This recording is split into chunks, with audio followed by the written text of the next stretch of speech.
Саламатсызбы? Ыкчам ТВ каналында биринчи жолу болуп жатсаңыз, подписаться кнопкасын басыңыз. Чубактын чурулдаган жомоктору түгөнбөйт. Бир жомогунда көп аял алганга жол берилет.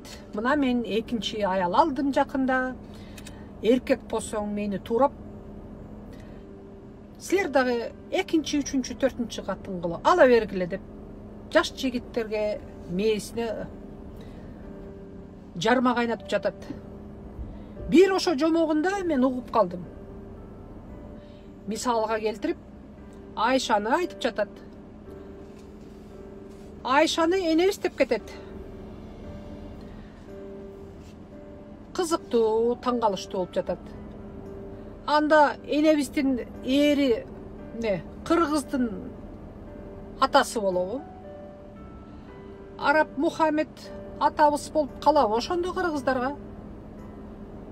Ал Мухаммедтин 11-нчи, канчанчы 20-нчы катыны аялдары бар.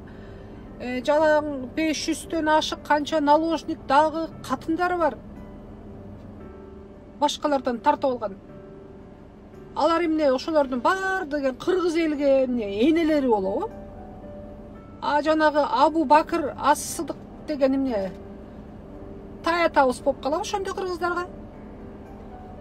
Аличи? Али кимибиз болот ошондо? Кана кимдер жооп бере алат ушул суроолорго? Айтып бергилечи. Чубак Жалиловго ушул суроону жөнөткүм келип турат. Чубак энем, жооп берип койчу деги. Сенин улутуң ким? Арапсыңбы? Арап болсоң мен арапмын деп чын эле ушу чындыкты айтсаң болот. Айша энең болсо анда сен атаң араппы? Анда сен арап болсоң алдыгы биздин кыргыздын ак калпагын булгабай чечип эле салчы.